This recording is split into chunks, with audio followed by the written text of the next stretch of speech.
Iowa's News Now Sports has your all-access pass to all things Hawkeyes. This is Eye on the Hawks. Did you talk about that last run? No, I didn't know. I wasn't even focused on it until my coach told me. He said, you got 200, right? I said, really? So I was just focused on running the ball and, winning the game. So it's not all about stats all the time. It's all about, a team winning. So. Oh, what an interesting and probably correct perspective, Kaleb Johnson, who, trust us, we're watching the numbers for you, KJ. You're doing fine. Keep doing what you're doing. Welcome to this post-Minnesota edition of Eye on the Hawks after Iowa's 31-14 Floyd of Rosedale win over the Minnesota Golden Gophers. Mitch Vick, Owen Sebring, Mike Howell here. We're probably going to talk a little bit more about Kaleb Johnson as we go throughout the program here. Also going to talk about one of Iowa's six-year guys who came back and maybe had his best game of 2024 against the Gophers there. Talk more about that Iowa run defense as well, because they are setting a tone that's even ahead of number 2 there over on the offensive side. And talk about a guy that we've talked about a few times here in his first season at Iowa, probably had his best day as a Hawkeye as well up there in Minnesota. Of course, we'll look at the other side of things and see what went wrong in that win against the Gophers, because at halftime, certainly did not look like that was a guaranteed win there. Of course, if you are watching on Iowa's News Now YouTube channel, you know that this is the place where you can watch all the highlights, all the interviews. So if you're watching here, whatever time you're watching here, whether it's live or after the fact, please subscribe and continue to follow us there. Love to get that content out to you and share everything that we've been catching on our cameras at games, and certainly talking to these guys as well. Eye on the Hawks on Twitter and the Eye on the Hawks Instagram channel. We throw some reels up there as well. Let's start with our initial thoughts on everything. We were up there. Yes. It's last year, the narrative every week just seemed to be, boy, it's just incredible how a team can win a game with great defense and a punter. I mean, it was just those two things that just were winning games week in and week out. And this year, it's just the same story. Like, we're getting sick of the tale of two halves storyline, but it is exactly that every single week. It's just one half, they just look like they couldn't even qualify for a bowl game. The next half, they just look like they could be a college football playoff team. I mean, it's just remarkable how different they look, and maybe it's to their credit that if I'm Ohio State, I'm like, which team am I planning for? What half of football am I watching for the Iowa Hawkeyes? It's like you just do not know what you're going to get out of this team. And it amplifies it, I think, from the recent years of offensive struggles. So when you have that first half and it's 7-14 in halftime, and it's like, oh, here we go again. Yep. But there hasn't been enough games where we've seen the second half where you rush for 150 yards, 200 yards. This team, they rushed for 12 yards last year against Minnesota? Was that what it was? Or 11 or was something, that the passing yard number? It was just crazy. You hope that that's going to happen in the second half, but you're not sure until we get more data points, and this was definitely an encouraging second half data point. I think that what really was the most remarkable to me is that, boy, my colleague to my right is never one to be pulling players or replacing anybody, but Mitch even admitted after the game that even he thought that we might see a quarterback change at halftime, that they might drop Brendan Sullivan out there in the second half. Yeah, and it wasn't something I was rooting for. I just thought Cade is an unquestioned leader, and as far as I know, permanent captain on this team. Yeah. Like, he's out there. Brendan's in there or whatever. He ran out, I think it was while they were reviewing if Jazz was short of the goal line on that last touchdown run, when Brendan ultimately snuck it in. He was running on the field, talking up his own line. Like, that guy is, do not doubt Cade McNamara's leadership ability, the love his teammates have for him. Never doubt that. I would never want him to be pulled at any point. I want this kid to succeed more than anything, but I just thought, boy, if they're going to do it, would they do it now? Just because Minnesota was, at that point, Rosemary had hit a couple big plays, and we were seeing kind of the same things we'd seen narrowly against Troy and that we saw in the second half against Iowa State. I thought, man, and it wasn't anything Cade wasn't doing. I just thought, well, you're having so much success on the ground. Would you throw in Brendan just because he can move a little bit more? And then the second half comes and we're fine. And we'll get into Cade's numbers. And I don't even like saying just Cade because it's the passing game. And I feel like as we get farther into this, he's doing what's being asked of him.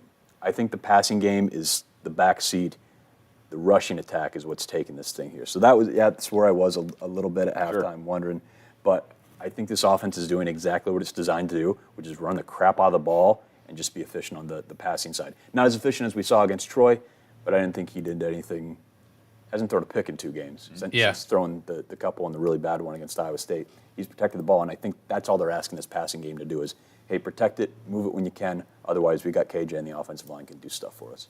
When you were talking, I see parallels to Michigan, right? Like they start with a quarterback, and then they're going to go all in on this running attack, and Orji gives them that, you have to account for the quarterback. So in my head, it makes logical sense to, like, if you got a guy who can run, and it's one defender who can't just go all in, stopping KJ, has to sit there and make sure Brendan doesn't come out on a sweep or whatever. Yeah. Like that would add something to the offense, but I do think you're absolutely right with Cade leadership. Like it's if you make a change and you like mess with the continuity of the offense or just that, moxie or whatever, and something goes wrong, then, it could ruin things, A little late breaking news here, though, just sent out by Matt Weitzel in the last 45 seconds or so, as if we didn't already think this might happen. Kaleb Johnson, your Big Ten co-offensive player of the week this week. I'm not going to shrug because there's 17 other teams in this league now. Yep. Luke Altmaier, if Kaysen was here, and what a win that was for the Illini on Friday in Nebraska. So Luke Altmaier. They both deserve that, I think, yeah. Boy, Illinois. It's one of those, as folks that are in the former Big Ten West or, just looking at rivals of the Hawkeyes, like, what a win for Illinois. Oh, God, what a win for Illinois. It's a little double-edged there, but there's the graphic if you're watching it. This is why you want to watch on YouTube. We're just going to show you stuff on Twitter. Get you some pictures as soon as they drop there. But a heck of an honor, much earned. And, again, a lot of talk now about Kaleb Johnson, and we'll get to him in a little bit. But if we want to maybe save that for a little bit, we'll talk a little bit more if you've got a thought here. I'm just, again, very encouraged by not just Kaleb, but as much as we'd seen flashes of really good stuff out of Jazz Patterson, like, he looked really good he had 66 yards. Like, on most days, like, Jazz had a really nice game, and that might be a little bit of a talking point for the Hawkeyes. It got a little bit swallowed up because of what Kaleb did, but Jazz's looked really nice, and they weren't the only 2 people that had carries, but we didn't. Obviously, LaShawn's still out with an injury. We did not see Kamari Moulton get a carry, I don't believe, the entire game. But boy, if those 2 are your feature backs, like, even when Caleb's not on the field, like, Jazz can really take over. He did so against Troy. He had some really nice runs, and he had some pretty solid, 7 to 10 yard runs against Minnesota. Yeah, I was just going to say, like, I know LaShawn has not been healthy all year, but your clear number 1 and number 2, I think, from the playing side, is KJ and Jazz, and that's a good 1-2 punch to have. Yeah, just kind of funny that they were, I know that Kaleb had an issue. We couldn't play the first half of the first game, but those were like your number 3 and 4 on the depth chart running backs to start week 1. But I think this also speaks to just the program itself, that none of these 4 guys that we just named left in the offseason. And we've talked a little bit about Kaleb mentioning that he had people asking him about it. We don't know where the people were, what side of this might have been on, and credit to Liddell Betts. Liddell Betts, George Barnett coaching up that O-line, and Tim Lester, they certainly have something that these guys want to stick around for, and that is awesome to see. If we want to run some game highlights real quick, Mike, we've got that whole setup here, and just relive that 31-14 win. It started out great. Jay Higgins, who is now tied for the team lead in interceptions. What a world we live in now. Jay Higgins there with his second pick. And then this was really impressive and shows you just what KJ can do. Could have been tackled for a 2-yard loss in the backfield. Instead, he turns the corner and stepped out just before the goal line, but this was a much prettier shot, so I kept that there and would score next on the next play to make it a 7-0 lead.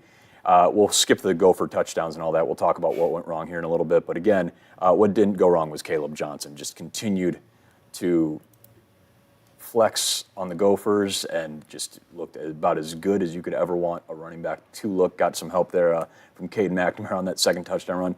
Nick Jackson, we'll talk about him a little bit too. A heck of a day for him in that front 7 for the Hawkeyes. It had some quiet performances in the first games, but really busted out here. And then here's Caleb's third touchdown. That's the most incredible touch. I didn't quite see it in the moment, but looking back on that, how many tackles did he break at the line of scrimmage? Again, that first one too. Yeah, he doesn't go down 3 or 4 on guys. First contact. And again, that's a guy that 210 pounds or whatever he is, letting the crowd know. Yeah, that's 3 touchdowns there. He ran with a different kind of ferocity there. Seb Castro had a really nice play there. Again, the second half defense from the Hawkeyes was just night and day, so a great PBU from there. Brendan Sullivan getting in for his first rushing touchdown in a Hawkeye. Had the little touchdown flip to Addison Ostrenga last week against Troy, but he sneaks in there for that final score to make it a 31-14 win. And a little bat break over the knee. a little of that as well. And then Quinn Schulte off the tip, one of 2 PBUs from Nick Jackson, and Quinn Schulte with his 4th career interception. Talked to his dad before the game, and was happy to, like us, drove back right after the game. Dwayne Schulte is not afraid to drive overnight after a long trip up to Minneapolis. But there it is. Floyd of Rosedale hoisted in the 118th meeting between Iowa and Minnesota. And let's go right into what went right, and let's talk about the inevitability of Kaleb Johnson, if we want to run that full highlight reel, even though we just watched. Actually, let's hold off a little bit. I forgot how we do these things. Let's hear from Kaleb Johnson and Mason Richmond quick, just about the rush game and how great it looked against Minnesota. I'm not even gonna give credit to myself. I'm gonna give credit to him and my O-line. So I just really appreciate them from opening up the holes for me and allowing me to do my thing. So without them, I'm not Kaleb Johnson. So I just give credit to all my O-line. My O-line scored them points, not me. So did it feel like you were wearing them down in the second half physically? Yep, because of my O-line. I'm just gonna keep. It's all because of them. So they were just wearing down the D-line and linebackers. So just letting me open holes, and I took off. So then did Kaleb Johnson what Kaleb Johnson do? So yeah, I think we kind of just got back to our basics. Coach talked about getting back to some of our openers, but at the same time, it was just an attitude thing. I think that first drive was fantastic. Obviously, it set the tone. We were preaching just get the tempo going a little bit more in and out of the huddle. Wear these guys down. That was one of our goals this week, is wear them down. We didn't think they had gone against an offense like we had yet. 45 carries, 272 yards. That is 6 yards a pop for Iowa, and feels a little throwback vibey there. Kaleb Johnson do what Kaleb Johnson do. Speaking in third person there, we love to hear it. And this, you were talking to these players afterwards, Owen.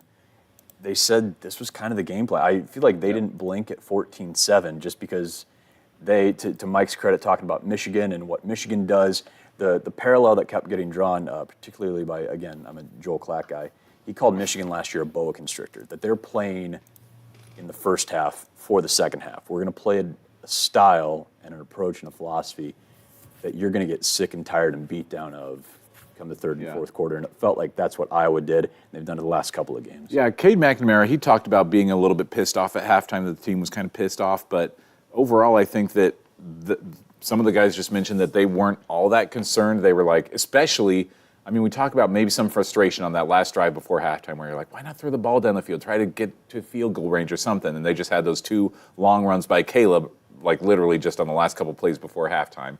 And that, I think, put a little bit of confidence in them to know, like, I think we might be starting to wear these guys down. We've had enough time on offense where the defensive line is getting worn down a bit, and I think that they knew coming out of halftime, because they got the ball first in the second half, I believe, They've right? Deferred is it now every game this year? Really? They've deferred when they've won the toss? Yeah, I'm not sure if one of them they didn't get win the coin toss, but when they've won it, they've deferred. Yeah. But coming out there in the second half and getting that first drive right away, like that totally seemed to swing the momentum in their favor. Having the ball first was huge for them, and just being able to run it just right down their throats on that opening drive just did an immense amount of favor for them, and you could just almost feel the wind go out of the sails of Minnesota. Like, it seems like the fans, I talked about 2015, my friend who said that he could see the Minnesota fans in the building just like already being like, oh man, we're not going to hold on to this lead. Seems like after Iowa tied it up, Minnesota fans were just like, no, this is not going to happen for us. Well, that's an interesting. 2015 was like back. Or what? 2019. 2019. 19. Oh, I think that's what. 19 was in Kinnick.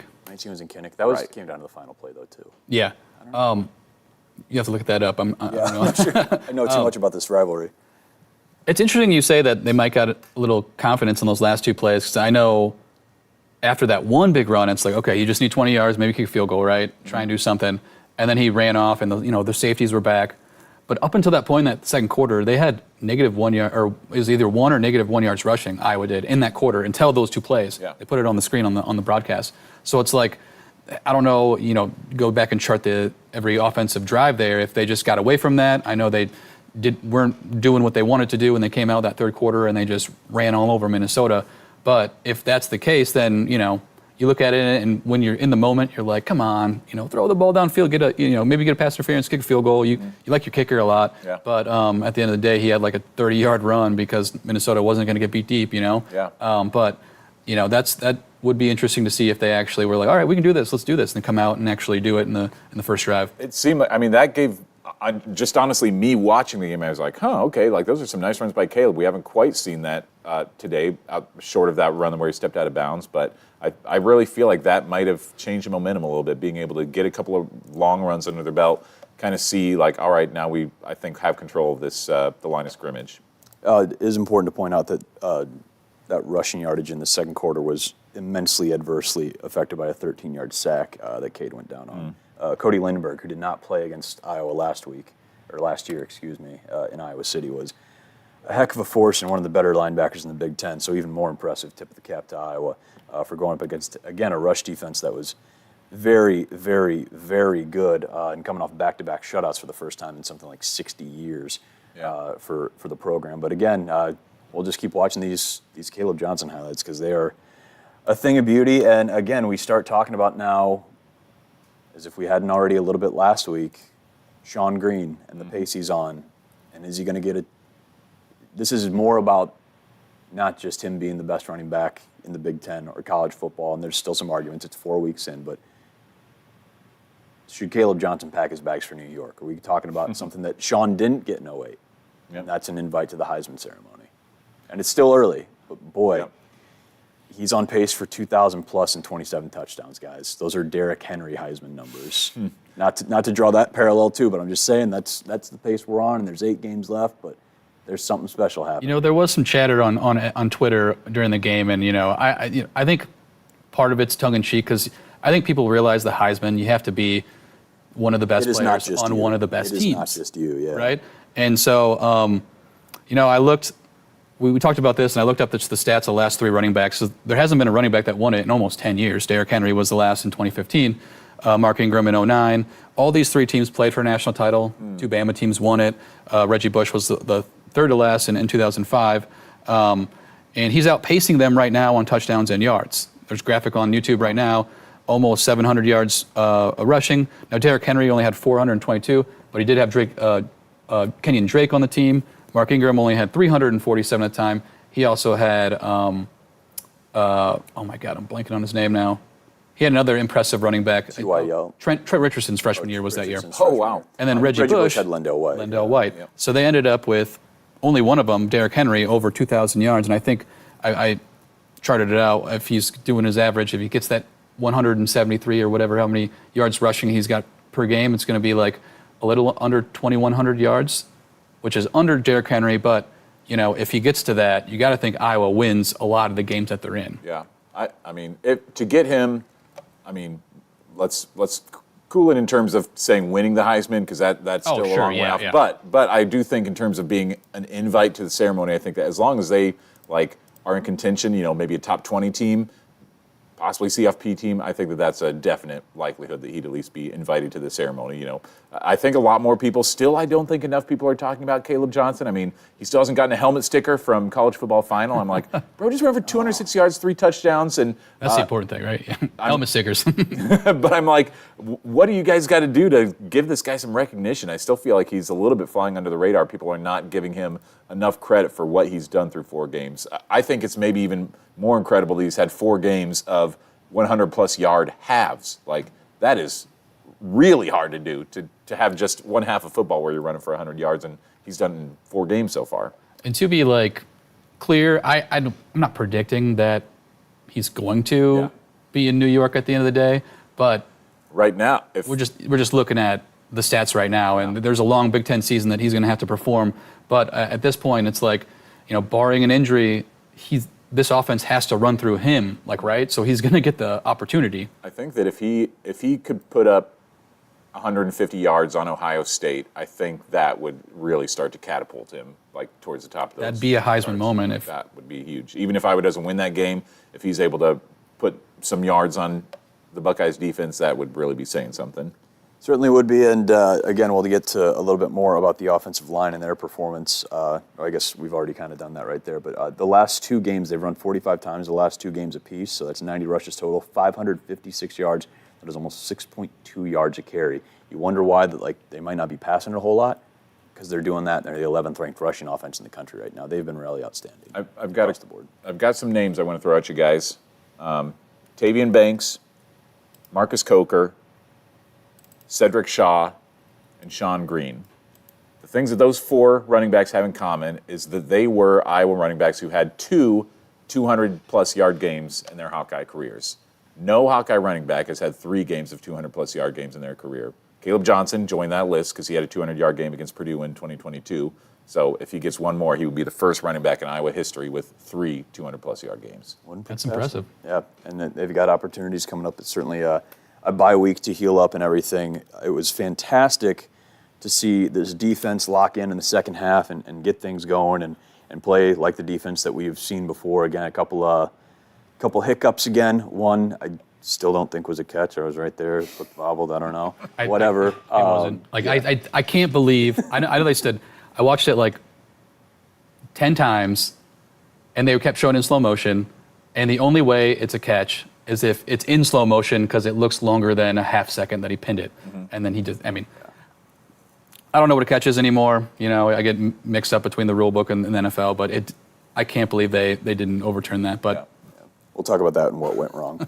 For now, we will focus on the good thing on defense, and that was Nick Jackson, who is still chasing that career tackles record. He's got a real good shot at maybe finishing second. I think he needs 88 now throughout the rest of his career to be the all-time career leader in tackles in FBS football. But we'll settle for 8 tackles against the Gophers, along with 2 pass breakups. You saw one on the Quinn Schulte interception, tackle and a half for loss, and a sack. This is the Nick Jackson that we came to know and love after his first year in Iowa City, and didn't have a lot of really massive, demonstrative plays the first 3 games, at least as far as I think we look for, but also as we found with Jay Higgins last year, you know, you can get 171 tackles. Maybe 10 of them are those kind of highlight reel ones. You're just kind of doing the grunt work in there, but it was fantastic to see what Nick Jackson did in a big moment against a really, really, really good Minnesota rushing attack between Darius Taylor and Marcus Major. Really helped that run defense, which is now, we'll talk about it again a little bit. But Nick Jackson, it was just great to see him flash, and we already saw Jay Higgins with the pick. Just great day by those guys overall. Yeah. They continue to develop, and as that linebacking core gets better, that's going to be even scarier for Big Ten opponents as Jay Higgins now becomes an interception threat. I mean, I don't know if we saw that coming, but he's got 2 picks in 4 games. Nick Jackson always scary, and Kyler Fisher's had his moments where he's looked really great this year. And so for some of the things that we're going to talk about in terms of what's gone wrong with the defense, boy, no struggles in the front 7. yeah, and I like this. I don't know. I think it was before you got to talk to Jay on Saturday. Mm-hmm. Chad Lysico, the Des Moines Register, kind of talked to him about that pick, and he said a crazy, just attention to detail. He noticed it in film prep that Brosmer kind of does a check down to the running back at 3 seconds. He said it was a little bit sooner than that, but he was ready for it. He credited Coach Wallace for telling him it was coming, and they trusted him, and he knew it was just going to be, if there's a check down, it's coming his way. And I don't think he said the running back wasn't ready for it. And yeah, Darius Taylor was coming in the back, and Jay knew it was coming there before Darius did. Yeah, is it Brosmer? Sorry. Brosmer threw behind the guy, right? I mean, he looked like, it was just right to Jay. Yeah, it was behind him. The one interesting thing, too, about the back 7, it wasn't listed in, that's why you never trust the depth chart. Deshaun Lee played like every snap at corner. Really? TJ didn't have 1 snap on defense. He played on special teams. He had a hold, I think the lone penalty that negated a nice little Caden Weegan. I don't want to play it here because I recorded it on my rewatch. Like, it was not a hold. Really? That was also a bad call. He got blown up by the guy, and the guy tripped over him. And I don't know how they called that. Maybe the guy saw TJ fall down, and the guy fall down after him. But I don't think it was a hold. Regardless, it didn't impact the game. And X got benched in the middle of the game. I don't know if he got benched or they're just. I think they've been rotating him and Cohen. Yeah. He only came back in on that last drive when the game was in hand. So something to look forward to. But I didn't think he played bad at all. So maybe it was just a rotational thing. But Cohen played the meat of those 2 quarters in the second and third quarter. And you said TJ Hall did not play a snap on defense? That's according to Pro Football Focus. They have no snaps on him. Yeah. Out there at all, no. Yeah. It was a lot of Deshaun Lee out there. Yeah. He played pretty well too. They tested him a few times. The only thing he gave up was underneath, which I think after the first 2 games, Phil Parker and Seth Wallace will take that because you don't want to get beat deep. But when he did get challenged deep, it was incomplete or overthrown, or it was, I thought, pretty good coverage. Yeah, and he was in coverage on that deep one to Brockington that was ruled a catch, right? That was his side. Yeah, I actually am blanking on that one, but that one was, I mean, if it is a catch, it's a heck of a catch. But again, I don't think he actually had possession of it. Yeah. All right, well, we'll move. We'll go back to the run defense overall. Again, Nick Jackson, a heck of a day, but this run defense against a very potent rushing attack with Marcus Major and Darius Taylor. Heck of a job by Iowa. The Gophers carrying it 21 times, only 21 times, surprisingly, for 79 yards. 18 of those came on a Marcus Major carry, and there's 17 on another Darius Taylor carry. So you take those away, and you're looking at 30-some yards, maybe 40-some yards, 43, 44 yards on 19 carries. That's pretty darn good. And you've got the stats up here that Mike threw together on the graphic there. 3.8 yards an attempt, even if you include the long runs. Right now this season, Iowa ranked 4th in FBS, 62 rushing yards given up per game. That is 2.4 yards a carry, also 4th in FBS. What more can you say about them? There's not much more you can. It's one of those things where you expect it out of an Iowa defense, but it's still, you have to go out and do it. Defense year over year, I think, is the hardest thing to replicate, even with the same players. And they look pretty salty out there. Now, the next game is 2 of the best running backs in the country. So that number might get inflated, but I still think it'll be a good challenge, and we'll have to see what happens there. But they get a week to prepare. Yeah, I mean, I know that Mitch does maybe not like me bringing out this statistic, but through 4 games now have not given up a rushing touchdown this year. That was something that they went pretty far on last year. They didn't give up their first rushing score until Illinois or whatever, pretty late in the season. And so, but again, for all that they've done, for some of the things that have happened in the secondary, that front 7 still continues to stand strong. And I don't know what you guys feel about it, but the big plays, again, Brockington is what it is. They still seem so isolated. Like, this is the defense that's giving up explosive plays, too. They don't give up anything on the ground, barely anything. A couple big plays here and there as they figure out that other corner spot or whatever it may be. It almost doesn't feel worrisome in some ways. And I don't know if that's just a credit because Iowa's defense is what it is. The offense is moving the ball a heck of a lot better than it was last year when this wasn't happening. If this was last year's offense and this was happening, I think it'd be a much bigger concern because you wouldn't have a number 11 rushing offense to keep pace with anything. And they feel just so sporadic and spotty that it's not like, and when they're not hitting these big plays, they're also still getting 5 or 6 yards on the ground, or they're hitting a lot more passes. I mean, they just still seem so isolated that it feels more cleanup than catastrophe to me. I don't know how you guys feel about that. Yeah, I think I agree with you most part that it looks like I'm not worried about it. Now, I do think the next 2 games, I think you have to take in isolation because you're playing Ohio State, a team that's can probably have explosive plays against any team in the nation, and then Washington too, which will probably try and exploit you. So the next 2 games will be, I think, might be a challenge for this defense coming to explosive plays, especially when you have so much talent like Ohio State does. But I think you're right in the sense of the back half of the schedule. I think this defense will be shore up and won't give those plays up. And even when you, what do you define an explosive play? That play on the sideline, that is it a catch, was it a catch, was it not a catch? I know Iowa's definition, I think, is plays over 25 yards or more. I think the NFL definition is a run of 10 or more and a pass of 20 or more. That's how when I was tracking them last year, that's how I tracked them. So I think you had 3 more in this one. You had a couple 28-yard plays. The play right before Jay's pick was a 20-yard pass to Jackson. Jackson had like 12 catches for 119, something like that. And then the 2 long runs would count as explosive plays. But I guess when you're comparing them to the Troy and the long Jalen Noel, yeah, there's a difference between a 25-yard pass and a 60 to 70-yard pass or a punt return for a touchdown. Yeah, I guess I was encouraged by what I saw from the defense. Absolutely. As you've watched on TV, who would you guys say is like the anchor of the defensive line? Who's the MVP of the defensive line? The one who holds it all together? The one that most offenses are focused on? That's why Black's defense. Again, he had 1 tackle Saturday. Yeah. Do not try to tell me that Y.A. Black doesn't have an immense and measurable impact on any line he's playing on. No, 100%. And when you're talking about the D-line, when I'm talking about the front 7, I mean, I think Jay Higgins with his quarterback in the defense and just his overall presence in the tackles he makes. He's always leading almost every game in tackles.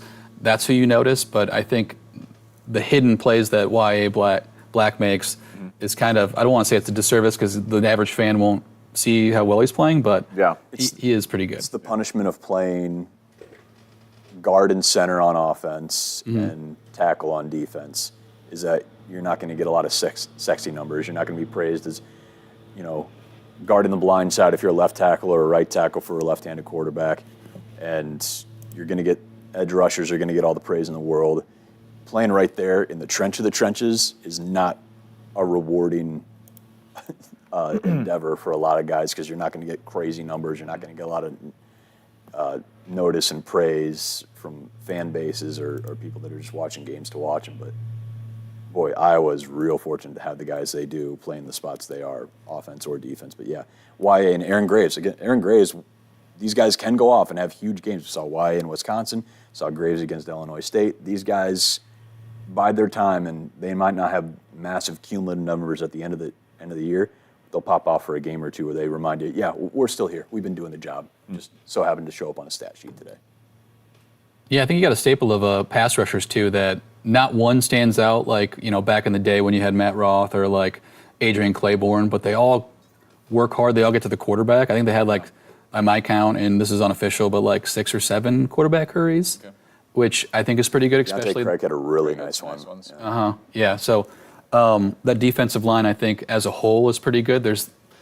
I wouldn't say there's no standouts, but they all seem to equally do as well in my eyes, if that makes sense. Yeah. Sure. Yeah. And again, probably some names we aren't saying. Brian Allen, Max Llewellyn. Max Llewellyn's been fantastic. Yeah. Really, really excited about what he can continue to do. Another guy that we've talked about quite a bit, and he had the thankless job of replacing one of the greatest ever don an Iowa special teams jersey, but Reese Dakin's best game, hands down, as a Hawkeye in my book. You see the graphics on the screen there if you're watching on YouTube. 5 punts, averaging 49.6 yards a kick, a long of 55, 3 inside the 20. He did not punt in the second half.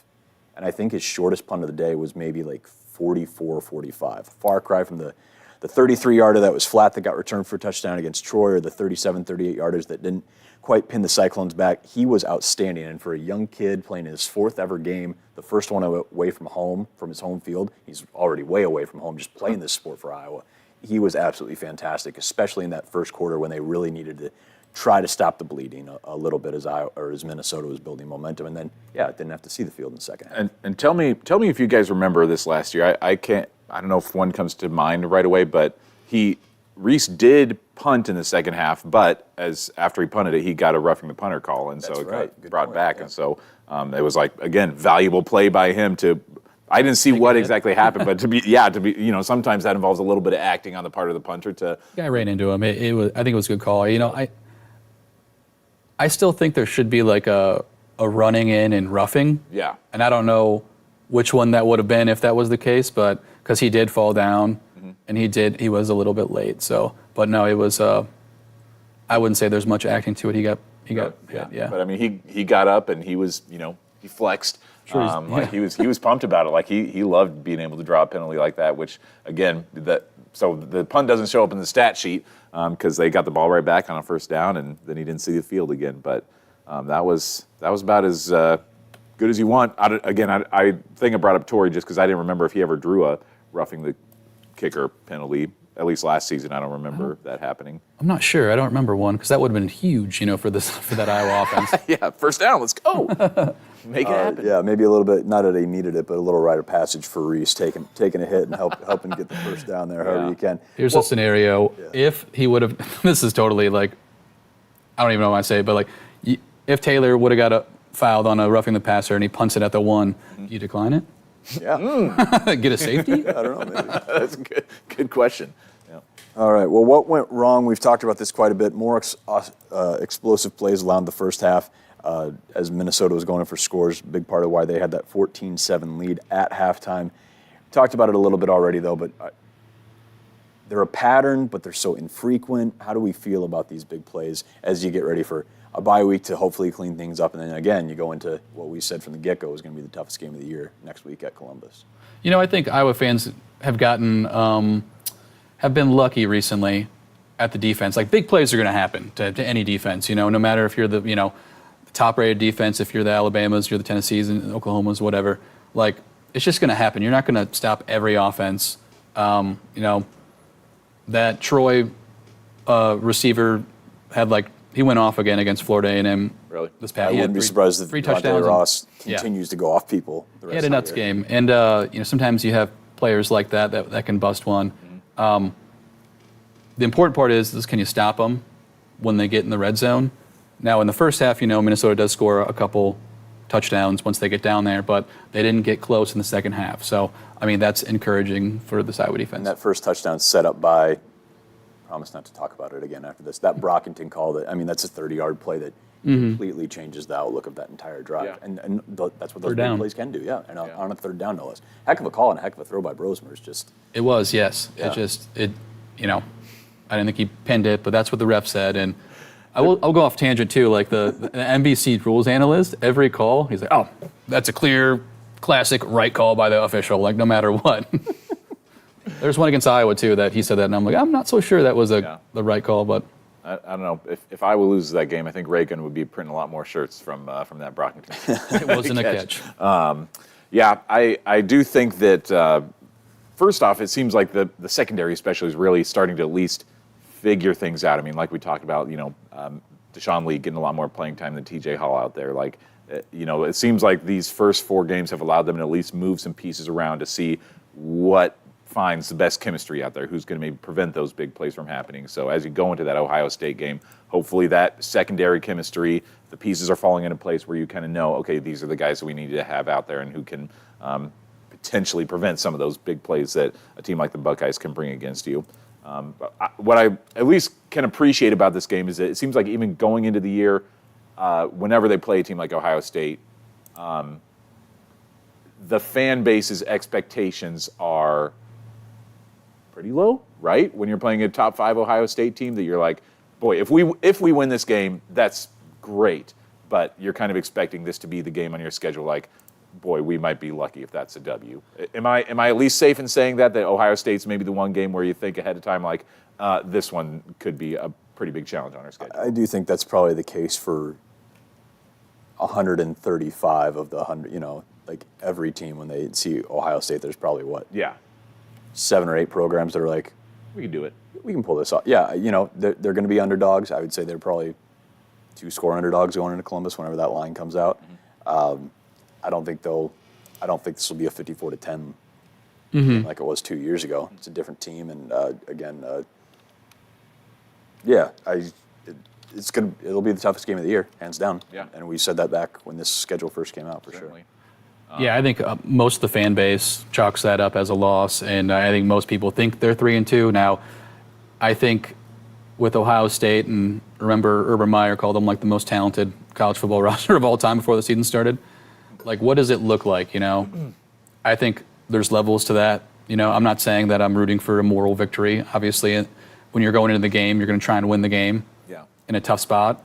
But how does that look? Is it close in the second half? I think that would be encouraging if it was, if Iowa hung around. And that's for maybe next week's podcast. But it is going to be extremely tough, especially in the horseshoe, to compete with that team. Yeah. The good news is you can watch it over on CBS 2. We just learned that. Just learned that today. That's a 2:30 kick there. It'll be pretty cool to have that game on KGAN. Happy to have that. And should be, again, a heck of an atmosphere there, and hopefully a great game there in Columbus. This is not necessarily something that, quote-unquote, went wrong, but it's something to discuss. 62 yards, season low for Cade McNamara in the Iowa passing attack against Minnesota. 38 of those came on 2 plays, that early second-half catch and run by Addison Ostrenga, and then an 18-yarder from Reese Vanderzee. The passing offense for Iowa right now is ranked 122nd in the nation. Kirk and Cade afterwards on the passing game and the philosophy behind it so far through 4 games. Just for the record, I'm all for a balanced offense too. And that's the next challenge. We're going to do a little bit better job in the passing game. But we left some stuff out there tonight too, especially in that first half that could have helped. And, it's a funny thing about football, just little things. You convert a couple plays that maybe we didn't, and then all things, things start to roll a little bit. But boy, when you don't, it makes it tough. And we kind of experience that. Yeah, I mean, I think that's kind of a part of our philosophy is that, with the amount of motion that we use on offense, the amount of outside zone and boots and all the stuff that we're trying to do and stretch the field, horizontally, I think the more that we're able to get guys moving and wear dudes in the second half like that, I mean, that's, what we're trying to do on offense. So since the Iowa State game where he had that real rough stretch where he was, 3 for his last 17, something like that, 4 for his last 17, last 2 games now, Cade is completing 71.4% of his passes, 11-19 for 62 against Minnesota. It was 19-23 against Troy, averaging 119 yards a game. And again, that's the 122nd passing attack in the country. Had another 112 stringer that was right in front of me that I blind eye thought it was a catch that, Addison could have walked in for a score if he's in stride. And then one off Terrell Washington's hands that almost got picked. Very fortunate it wasn't. But I get the feeling, again, plays left out there. You'd like maybe a little bit more, but they're not turning the ball over and they're being pretty efficient. When you've got the 11th ranked rushing attack in the country and you haven't given away a fumble on the ground and you're not throwing picks, you've only thrown picks in 1 of the 4 games this year, I think you'd like more just aesthetically and maybe to take a little pressure off the running game, but are you kind of fine with how things have gone? I know there's not a big touchdown numbers, but you're being efficient, you're protecting the ball. This team, the way it seems to be philosophically going into the bye week, where it's run, Yeah.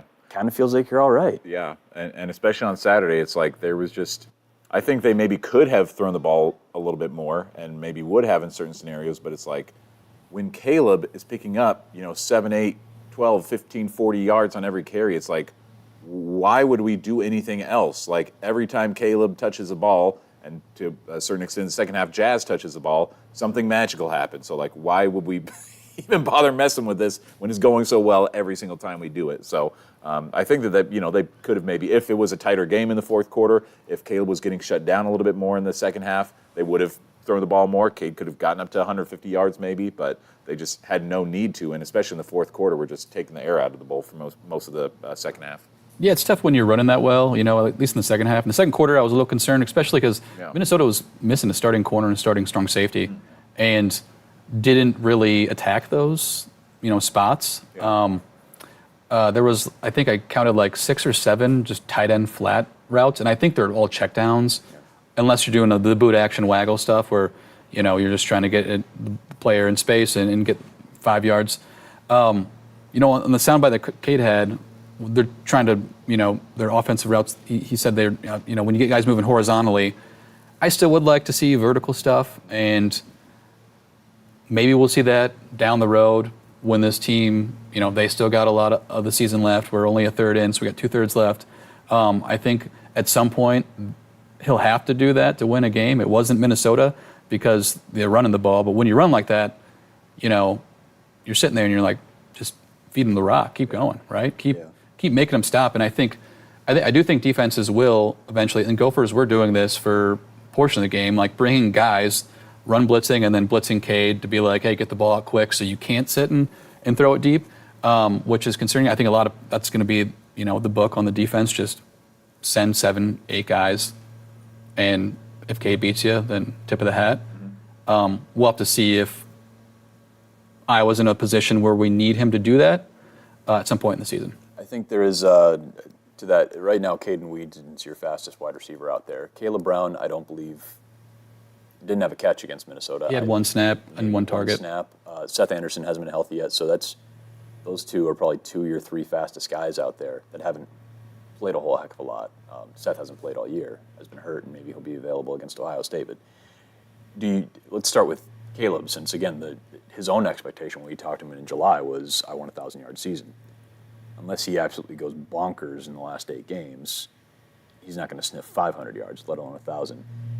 Do we feel like this passing offense needs Caleb more? What do we think about Caleb so far? Because it's 1 catch right now. Yeah, I'm actually surprised because they did actually throw him the ball, and it was over the middle. Caleb had a step. I think Cade missed him. They were not on the same page. Was that the one? Cade was not happy. There was one where he kind of Was that the one where he tussled with the DB a little bit, and then? So I wonder if that's just a timing throw. That's just maybe he's with the DB just a split second too long, because it felt like it was a good throw. And if he catches that, Caleb's fast enough that he can turn that into something real big. Yeah, it would have been a big play. I'm kind of befuddled right now why he doesn't get more snaps. I think Dayton Howard had like 15. He's on the goal line went on that Sullivan TD too, and Howard is he in the doghouse? I wonder. He's Dayton Howard's a kid they've been really, really high on. That we talked about him in those camp videos. It felt like every camp there's Dayton making a really big play again. I can't speak to Caleb's situation. Maybe he's still learning offense. I don't know. I really don't know. But you would agree, like from last season, he was at the end of the year, he was the most explosive guy. Yeah. It's just not encouraging, and you do wonder about him if he's. Maybe we have to wait till week 8, like last year, and he'll just get a bunch of targets. He's got motivation to get out there and then show what he can do, going back to the school he started at. Yeah, that's true too. Maybe that's a place, but yeah, I would agree that I think you might be onto something there, Mike, because it just seems like too peculiar for him not to be even like getting snaps out there. And I mean, not to discredit any of the other talented wide receivers this team has. Jacob Gill's been great. Yeah. Reese Vanderzee, he's continuing to get looks. Probably not going to put up any numbers like he did in Week 1 against Illinois State, but he's still out there, getting targets. Yeah. I mean, him and Gill probably have the most snaps of any wide receivers on the team. Yeah. Week 4, I would say, and I want you guys' take, that this wide receiver group is better than I thought it was going to be. Yeah. And still, maybe their most talented guy isn't getting the play that he. I think it's immensely encouraging that your 2 of your top 3 wideouts coming into the year, one hasn't played at all, one has barely played, and you're still. Gill has been tremendous. Caden only has the one catch, but it's a heck of a play, and he's flashed, and he's obviously an incredible asset as a specialist. Jarrett's got size. Dayton Howard, I'm sure, is going to get a grab sooner or later. Reese has been, he's a big body guy that can provide matchup issues. This has been a group that we've been waiting for something to see. John Budmeyer's done a pretty nice job, all things considered. Mm-hmm. And I think there were a lot of questions about what he was going to be able to do, and I think he's done a pretty admirable job with what he's had to deal with Caleb Brown, whatever that situation is, and with Seth Anderson, a guy who came in with so many expectations after what he did at his last school. There's production there, and that's something that we haven't been able to say for a while. And there's a lot more positivity, I think, looking toward the rest of the season for the wide receiver group. I mean, last year I don't think that there was ever much hope for what the wide receivers were going to do for the rest of the season. But this year you see that potential there, and you're like, there's still a lot of meat on the bone in terms of what the receivers can do. We've seen what they can do so far, and it seems like this year there's a lot of potential left that they could do the rest of the season. But I wonder how, because outside of the Illinois State game, does like a receiver have a touchdown? Well, the only passing touchdown since Illinois State's been that little pitch to Ostrenga. That's true. Yeah. So, but again, Iowa's scoring touchdowns. I guess it's weird. Like, how do you sit there and like, how concerned are you that they aren't getting big plays or even like touchdowns versus, well, if the offense is rushing the ball, like who cares, right? That's kind of my take. Who cares? You're 3-1. You have the 11th ranked rushing offense in the country. Like, until someone stops that rushing offense. But then you'll care, right? Yeah, of course. And then we'll care. Then I'll want something to work. They've got It's hard to forecast that week. Stuff. Yeah, exactly. And Iowa's won games. They've hung 55 or whatever it was on Ohio State 7 years ago. They've won 6-4 at Penn State and gave up on purpose a safety. Like, this is an Iowa team and has been for a quarter century that they'll figure out how to get it done. However, and they'll probably do it in an immensely. Would you be shocked if Iowa won at Ohio State in 12 days? I would. I would genuinely be shocked. I would not be shocked. It would make perfect sense. I'm not saying it'll happen, but if it does, yeah, of course. Yeah. I think I would be just because it would not be the most shocking win of the Kirk Ferentz era. That's an interesting question. Probably not. I think Ohio State by 30 in 2017. Yeah, the way they beat Ohio State in, was it 17, 18? 2017, yeah. That was shocking. Now I'm trying to go through the list of shocking wins, and I'm trying to like compare it, but off the top of my head, I can't think of another one. Just in the shoe, I think. It's tough. How many times since we've been alive have they won in the shoe? Is it 91? And that's it? Probably, yeah, something like that. I can't recall. Off the top. Yeah. Give me a minute. I can try to look There's that probably up. another one in there. I would say that my level of shock, if they were to pull that off, is like maybe I wouldn't be quite as flabbergasted as it would be if they would have done it in some previous years. This year, I'm like, I don't know. There's a little bit of a feeling that I keep getting like, I don't know. They've got some ways that I feel like they could figure them out or hang in there a little bit more. They won in 2017 here. They won in 2004 at Kinnick. They won in 91. Yeah, at Ohio State, that was the last time. So, yeah, level 1 to 10 in terms of 10 being the most shocking, I would say I would be a 7.5 on the scale if they were to pull On the it off. shock scale? Yeah, the Richter scale. That'd be a good shock, though. You always like to be good shocked instead of bad shocked. You know? Do we have concerns? I'm just looking at stats now, and we're almost an hour into this thing, so maybe we're going too long. But no, we'll move on here. We'll get to the final thing that what went wrong. We're rambling. Tale of two halves is a thing now, trademark. Are we worried Big on about shirts. Are we Let's do worried? Are we worried about this team 30 one way, 30 another? I'm not saying they can't play a full 60 because, again, like, are we worried? I guess I don't even know how, because I don't want to make it sound like I'm complaining or like, oh, like we've got to fix this and that. But you know, I don't think their bottom at any point has been like they don't belong in a bowl game or anything like that. Like even when they were struggling with Troy, they had 200 yards of offense in a game. Like there's been something working in each of these. It's just been like, again, those spikes and those aberrations, seemingly aberrations of a struggle. Do we think that's something that can get cleaned up easily, or is this just strap in for the roller coaster? That's a tough one. You know, I think Hawkeye fans should be worried if you have a good first half. Then we can move forward. No, Yeah.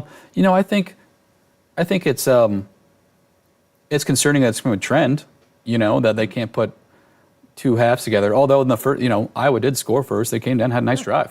You know, so I think it's, you know, football's kind of a weird game sometimes when that second quarter. I'd almost pinpoint the second quarter is where they really didn't play that well. Yeah. Rather than the full half, but you were down at half, 14-7. So It's just easy to then like throw the whole bunch in and go, Exactly. oh, that was a bad 30 minutes. Like they're up 7-0. They were running the ball like crazy. Like, you know, the second quarter was rough, but you're learning a lot about that team. That team gets hit in the mouth and they don't gum up. Yeah, that's the one thing that I would say like makes me more positive than I am concerned about them is the fact that they have a way to bounce back, is that they're finding these ways to like play a rough first 30 minutes and go into halftime and not be overly concerned. And that's going to be a huge help for them down the road, I think, the fact that they can withstand some body blows or they can be down against a Troy and a Minnesota.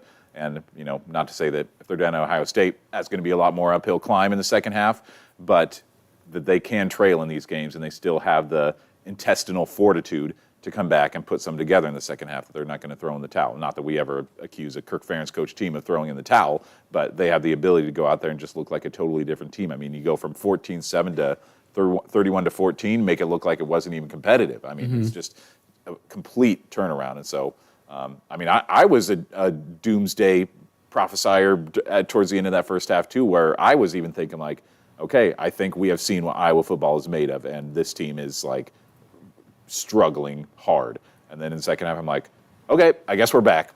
We are back once again. if anything, they just keep us on our toes. Yeah, so You know? Yeah, I think they just know who they are, though. And I said this about the Troy game, too. I never felt that Iowa would, like, at halftime, I was like, there's 30 more minutes. Like, we've seen this story before. It never felt like, boy, they're about to get run out of the building. And I think it's just because the mixture, I think they know who they are. They're like, all right, well, we're just going to keep running the football. If you want to keep trying to throw it over us, like, go ahead.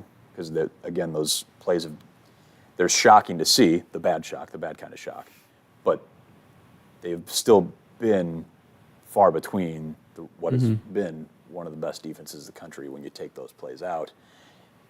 I think they know, hey, going back to that boa constrictor thing, we're just going to play a style of football, and they've done this in different iterations throughout the years. In the fourth quarter, it's going to be us doing our thing still, and if you've hung with us for 45 minutes, then here we go. But I think they just expect, with the experienced offensive line, Kaleb the runaway he has, Jazz in relief at this point, like, we're going to play this game, and if you want to hang with us, salute.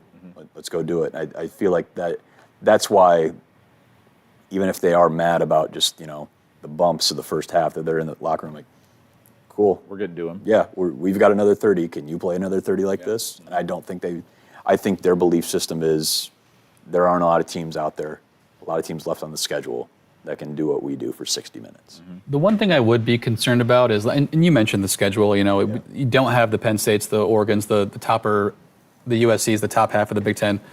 But when you do play, I'm still kind of confused about Washington. When you do play the better teams on your schedule, if you do let a half where you kind of get away from you, where you're down 1 or 2 scores, it's just going to be harder. I think Minnesota's probably like a 5 or 6 win team just because they have a tougher schedule this year. They've already got 2 losses. Can you do that against, if it happens against an Ohio State or like you said, or Washington or Nebraska towards the end of the season, it would be tougher against the better competition. So that's where I'm only concerned, but my concern level, now we're first take. My concern level is not like, the meter's not like over half, it's just sitting there just a little bit. Yeah, it's the thing you keep at the back of your head, yeah. It certainly gives other coaches something more to think about, and I don't know if that's good or bad, but like at halftime, they're not thinking like, all right, now here's what Iowa's been doing, so we need to do that. Like Iowa has shown that they give something completely different in the second half, so coaching staffs of opposing teams are like, okay, what are they going to throw at us in the second half that is now completely different than what we saw in the first half? Because that's what they are.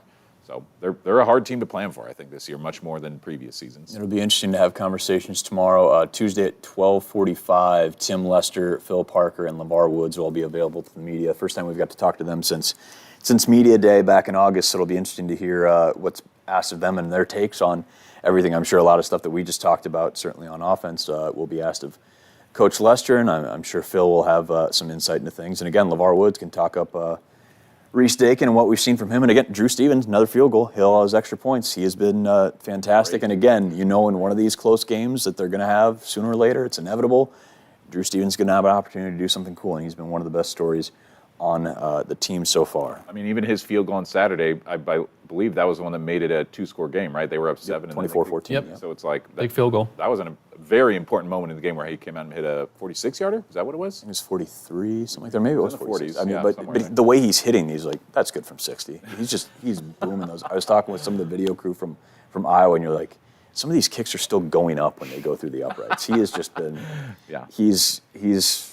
Exactly. You'll be very happy Drew Stevens on the team sooner or later coming up this year. Heck, maybe it could be in Columbus there. Wednesday, we'll kind of have a bye week check-in. We'll look back at some of our preseason predictions and just go through that as we get ready for Ohio State week. Obviously, we won't have a game recap next Monday, and we'll check in with. Well, I guess we should check in with our picks now. We're going Oh, picks. yes, I forgot about that. Picks. These are terrible. I don't know. No, actually, everyone did. Owen went 4-1. Me and you went 3-2. We lost on USC. That was kind of a shocking Weird. upset. Yeah, that was a weird one. Ohio State, Marshall, Mitch and I both lost. They were 4 points away. They won by 35. The spread was almost 40. Marshall scored first in that game. Yeah. Marshall came out and Close for a second. that's a solid football program. We all had Washington beating Northwestern by 10. Northwestern, and a half. Boy, Yeah. Northwestern isn't a bad way, unfortunately. We all took Iowa. We all took Illinois. It was kind of like chalk. Those 3 games I feel like were easy. And Illinois won straight up. Shout out to Kaysen over there in the Weather Center. In Lincoln, in overtime, it made us push back Eastern Iowa OT. But yeah, like Owen, good week, 4-1. You're now in the lead at 12-8. There we I got go. 11-9, and Mitch is 8-12 on the year. Yeah, Michigan. That's a super impressive win. Have I reached Golden Goose territory? Is that what you said? What's you called Golden Goose? Oh, I thought that's what you told me, that like when you follow a bettor who like gives betting advice that like, Oh. is right a lot. Maybe for this week, but you got to go a little more than that. Yeah. All right, so we'll be back on Wednesday. Obviously, we'll have a game recap next Monday, but we'll focus on Wednesday and hearing from those coordinators and everything we're looking at through 4 games. Again, Eye on the Hawks on Twitter, Iowa's News Now on YouTube and Instagram. Thanks everybody for listening or watching, however you've been consuming. We appreciate it. We'll check back in with you Wednesday on Eye on the Hawks.